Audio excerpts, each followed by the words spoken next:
Boa noite, estamos de volta à Casa dos Grandes, aqui na Casa do Benfica de Gondomar. Tínhamos ficado na primeira parte com o João, que estava a falar exatamente da questão da parte financeira, de correr o risco, enfim, de trazer os resultados, de certa forma, agravarem os custos financeiros do clube. Era assim, não era, João? Sim, esta crise financeira que se fala agora é daquelas coisas que sempre se soube. Às vezes não sabia qual era a real dimensão.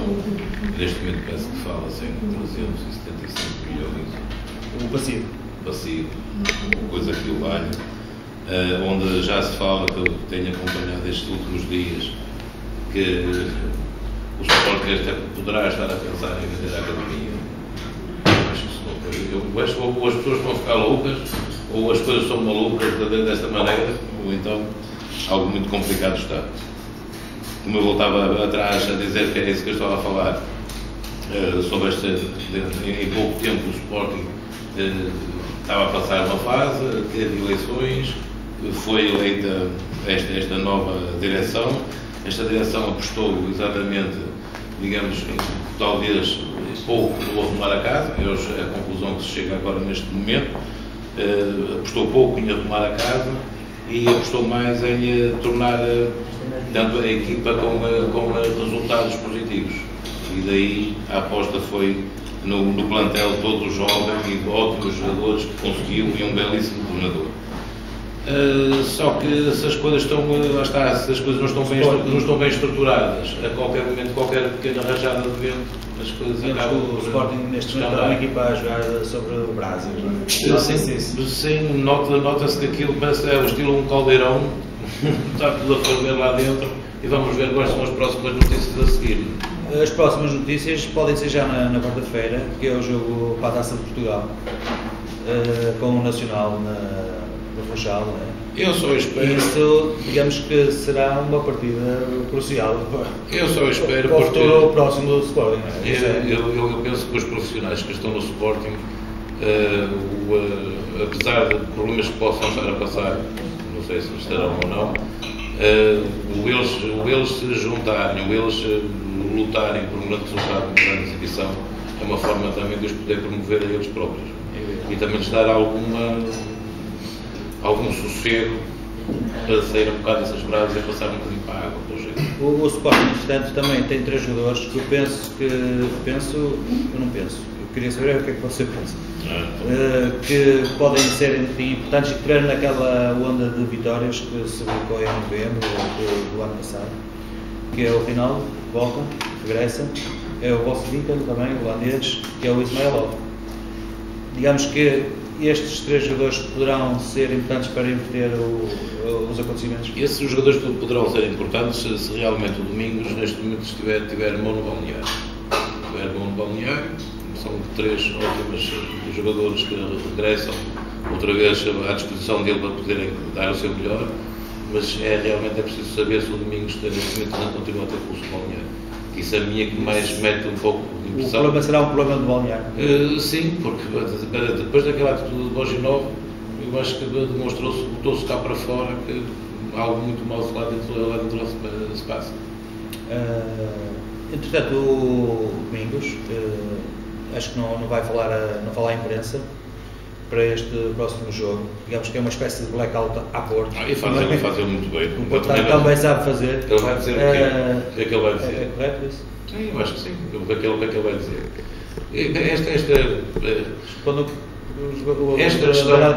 Esta questão tanto da comunicação social e um pouco contra nós falamos, isto aqui é um pau de dois bicos. É um pau de dois bicos. E muitas situações são às vezes empoladas, porque lá está, os jornalistas têm sede de notícia e procuram de qualquer forma arranjar uma contradição, uma frase mal colocada naquele momento, um momento um bocado esquisito, para criar uma nova novela e uma nova polémica, que depois acaba por estragar ainda mais aquilo que já está estragado. Acho muito bem que ele seja falado neste momento. O de certa forma não acha que ele até, de certa forma, acarinhado pela imprensa?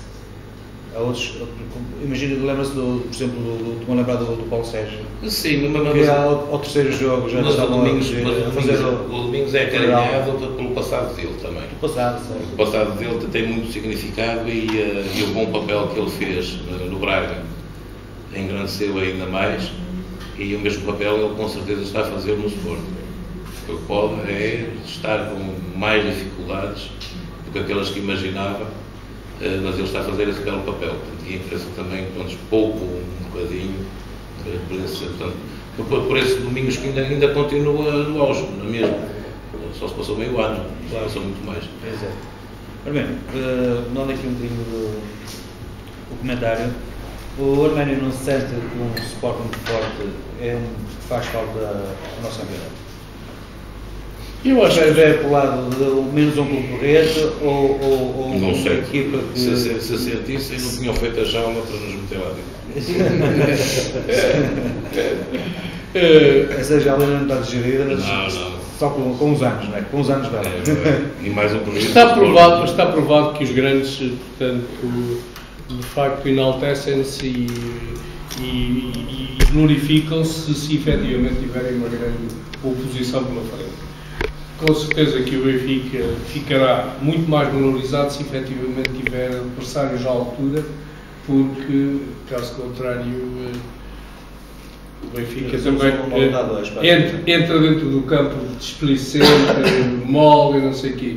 Assim, sabendo que efetivamente tem pela frente um grande adversário, também o próprio Benfica reage dessa maneira. E hoje o Benfica continua a dizer, ainda agora acabei de me lembrar de uma frase que até o próprio Tonel, lá embaixo, tão longe, no Dinamo de Zagreb, acaba por dizer que o Benfica hoje em Portugal é a melhor equipa a jogar futebol e que de facto tem todas as condições. Quem é que disse isso? O Tonel. Era, não sei se era sportingista, parece que era um jogador qualquer que passou também pelo Sporting. Não sei se era da cadeia do Sporting. Não tenho ideia. Mas também passou pelo futebol do Porto, segundo sei. Portanto, até esse lá longe na União Soviética hoje reconhece que o Benfica que é uma grande equipa. E mais ou mais, a bandeira também é vermelha. O Benfica é feito do gelo. O Benfica precisa do Sporting grande. O Benfica não tem nada a beneficiar com o mal do Sporting. Porque, pronto, se o Sporting, em vez de se situar na segunda circular, se efetivamente estivesse a norte, o Benfica ainda poderia ter algum benefício com o facto do Sporting, com o facto do Sporting acabar. É sempre bom que existam grandes rivais, porque isso é que dá depois também o sumo, e isso é que faz com que a gente acompanhe para todos. Se de facto o Sporting, em vez de estar na segunda circular, estivesse aqui a norte, nós, no caso da falência do Sporting, ainda ficaríamos aqui com um campo de jogos para quando a equipa do Benfica viesse ao norte e ficar aqui para jogar e para treinar, para não ter que se desligar ao lado. Como aquilo está na segunda circular, estar de um lado ou do outro, é a mesma coisa. O campo de treinos também não precisamos. O campo de treinos, lá, a Academia de Alcochete também não precisamos, porque nós temos um belíssimo campo de treinos no Seixal, portanto não precisamos. Só precisávamos era que efetivamente o Sporting estivesse aqui a norte, para nós sermos depois donos das instalações. Isto são tudo fases que se vão passando. Olha, daquela listinha desta semana, eu tenho pena de ter trazido, é que aquele mapa trazia aqui do Sporting e do Benfica, que realmente é engraçado. E diga-se que o que se passa nesta última década, o que se passa com o Benfica e passa com o Sporting, é mais ou menos igual. Em termos de títulos, conseguimos mais ou menos o que queríamos. Nunca ficámos em sexto lugar. Mas olha que não é por aí. O grande problema do Sporting na altura, e isso é de conhecimento de vocês todos, foi quando na altura do Sr. Roquete se ter desligado do SAD de Futebol Clube Porto. Porque até lá as vossas contas andavam certas e o clube até andava mais ou menos equilibrado. Mas foi o posto deixou de havia uma ligação entre a SAD e o Sporting e a SAD Futebol Clube Porto já há uns anos atrás, em termos de índices de utilização da bolsa, essas coisas todas. E o clube, neste caso Sporting, andava mais ou menos equilibrado a nível de contas. E a partir do momento que se zanga, o Porto distanciou-se Vamos ver nós. Mas essas essas essas zenhas e essas aproximações são estratégicas. E quem fica sempre a ganhar é o Porto. Porque ele também já fez isso com o Benfica. Portanto, conforme. Se o Benfica estiver à frente, faz a aliança estratégica com o Sporting. Se tiver o Sporting à frente, o presidente do Porto tenta fazer a aliança. Há uma história já muito antiga que diz que o problema todo existe quando muda o governo e mudam os ministros. Pois. E quando o ministro manda lavar o tapete, aí é que as coisas se complicam. E neste momento nós estamos a falar desta dívida, destes problemas no Sporting e não sei o quê, porque as coisas ainda estão mais ou menos frescas, portanto entra um novo ministro, manda lavar o tapete e veio descobrir o buraco. Quando o Porto manda lavar os tapetes, ou o Benfica mandar lavar os tapetes, depois é que se vai saber quais são as verdades das coisas. Se não arrebentar, ajuda até lá. Dizia esta semana o economista Camilo Lourenço. Porque nós também estamos a chegar a uma fase que nós estamos a falar neste momento do Sporting, mas isso é uma fase geral, quase todos os clubes do país. Dizia, a situação financeira está-se a agravar cada vez mais. Mas em relação ao Sporting, dizia o Camilo Lourenço que a única solução para o Sporting é ser comprado por mecenas. Não tem como sair, não tem uma solução alternativa. O que é que isso lhe parece? Este comentário. Um abraço no bicho. Do género. Para o Sporting. Do género. Não sei. Mas eles já tiveram uma oportunidade de ser comprados. Se calhar pode ser uma salvação. Porque aproveitando exatamente a marca Sporting. Era uma ideia que, aproveitando a marca se aparecesse Sporting, alguém de fora querer comprar o povo, assinava por baixo. Se fosse essa a salvação. Eu acho que sim. Neste momento acho que temos que ser realistas. Isso passa-se um bocado pelo mundo. Nós vamos fazer os grandes clubes da Inglaterra e eles estão comprados por esses mecenas. Por esses indivíduos que... Entretanto, quer dizer, agora, há uns anos atrás, os clubes iam se financiar aos bancos e... Mas vamos agora dinheiro. Agora não há dinheiro. Os querem é dinheiro. Então os bancos apresentam prejuízos que nunca aconteceu tal coisa. Prejuízos. Então, se os bancos têm dinheiro, como é que os clubes vão lá financiar?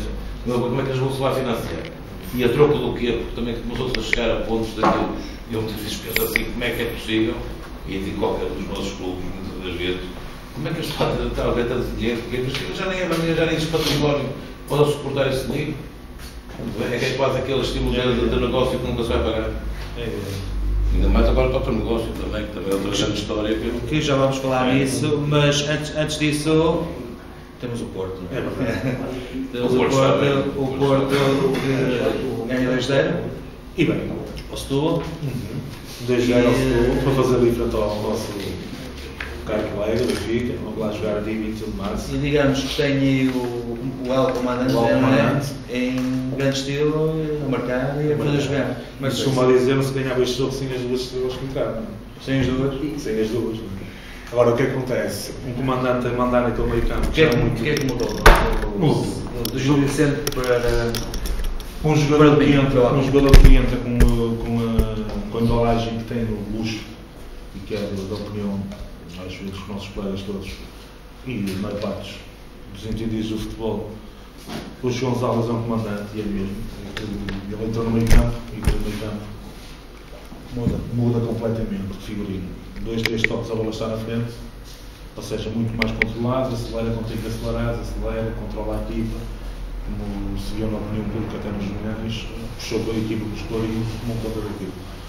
Agora o outro jogador que veio para a ponta da frente, o Django, foi um jogador que para mim surpreendeu um bocadinho, surpreendeu pela positiva a nível da movimentação que ele tem na frente de ataque, que acho que é o que estávamos a faltar. Há quem diga que ele é um bocadinho o estilo Cardoso, é verdade? Concordo com isso. Só se for na altura. Na altura,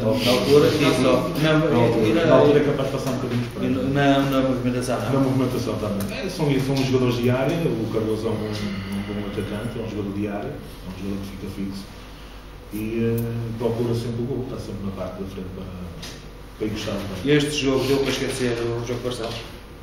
É sim, isso não dá para esquecer, não é? Há mais que não se esquecem que é uma derrota clássica.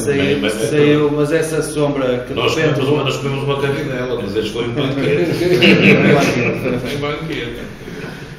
Digamos que essa sombra que pairou, que voltou a parar ali no Dragão, sim, que já vinha de Coimbra, depois de ter antecipada colocando em causa o treinador Vítor Pereira. Digamos que essa onda, essa sombra... Eu acho que neste momento o Vítor Pereira não está em causa, não está em causa na equipa técnica do Porto. Mas sim, houve ali, se calhar, um mau jogo, foi um mau jogo nas eleições.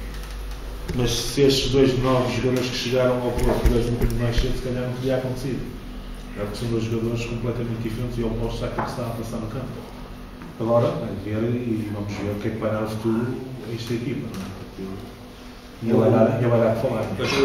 O meio campo, neste momento, está o meio campo com o Fernando, João Moutinho, o Luxo Gonzalo. É o meio campo de luxo. É o meio campo de luxo. O Luxo Moutinho, que já toda a gente conhece, não é? Só faltava pôr um Luxo ao lado, que era aquilo que na altura o Mourinho sempre está fixe. Digamos que conseguiu está aberto o assalto à liderança do campeonato. Vai correr bem e se ali o Benfica tropeçar, basta tropeçar uma vez para ficar a tremer. E eles têm uma boa equipa, já o disse, mas o Porto neste momento também não está com uma equipa. Subiu uns patamares muito assim. Os resultados resolvem tudo. Ainda a semana passada estávamos a falar de uma arbitragem e tal, não sei o quê. Não, mas eu não estou a falar do jogo. Um bom resultado esta semana. Não se fala.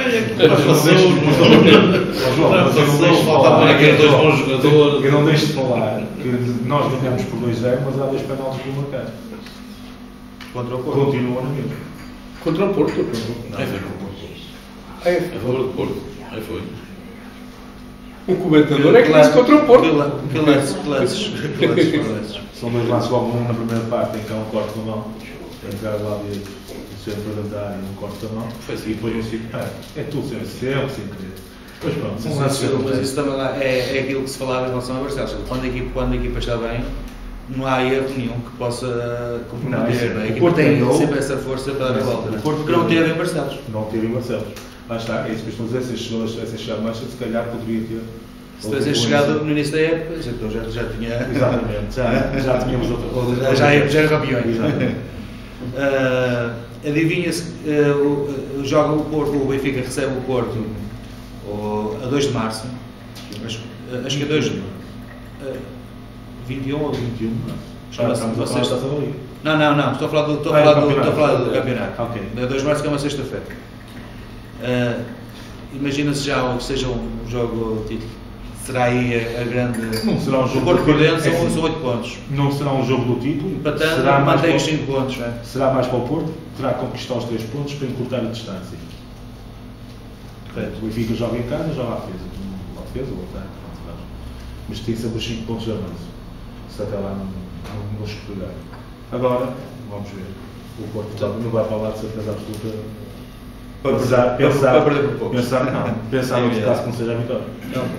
Aqueles pontos, depois o Sporting ainda vai jogar com o Benfica também. O Sporting depois não pode ajudar o Porto também nesse caminho. Assim como vocês nos mantenha a minha. O vosso campeonato é o Benfica. Já não se preocupam com o Sporting. O vosso campeonato é o Benfica. É ganhar o Benfica. O adversário neste momento é o Benfica. Vocês só se preocupam que têm que ganhar ao Benfica. Não se preocupam em ganhar ao Sporting. Não se preocupe, o Benfica já ganhou. O Sporting deve estar entretido agora com o Braga e com o Marinho, na luta por terceiro lugar. Eles vão ter que ser... que vale dinheiro também. Não é de segurar. Mudando um bocadinho agora, avançando para outro tema, que já estamos quase no final da segunda parte, não vai dar para explorar muito, mas gostava que falassem, podemos começar aqui pelo Sérgio, sobre agora a questão do total negócio. Andam os clubes todos, de certa forma, com uma falta de ar na tesouraria, não é? É verdade. E mantém-se esta polémica, este braço de ferro, com as dívidas que estão por liquidar, ainda que vem do famoso total negócio. O que é que em relação ao total negócio, parece? Em relação ao total negócio, eu não tinha conhecimento desta situação, estive a fazer o trabalho de casa. E fiquei a saber que o total negócio era feito, ou seja, era utilizado pelos clubes para dívidas fiscais, ou seja, para liquidar dívidas fiscais. As receitas que vinham da Total Bola, os clubes que recebiam, deixavam de receber, iam para a utilização à dívida que tinham. Dívidas fiscais, exatamente, era isso mesmo. Ora, seja, isto em termos contabilísticos para os clubes, e não só os grandes, porque os grandes também estão metidos nos achados. Isto é muito complicado quando os pequenos estão um bocado financeiramente mola de chaves. Eu seria a favor que o total negócio voltasse outra vez a ser dado aos clubes para poder liquidar notas fiscais. O problema é que as receitas geradas no total bola são mínimas. Já quando nesta altura, foi feito o valor negócio, chegou a poucos anos depois, deixou de tempo, surgiu o Totoloto, as apostas online. Portanto, essa receita deixou de existir e como deixou de existir, deixou-se de pagar. Esse é que é o problema. Pois, então temos que, assim, nessa situação em relação às dívidas fiscais no total negócio, teria que haver mais competição interna para aumentar as receitas a nível do total bom.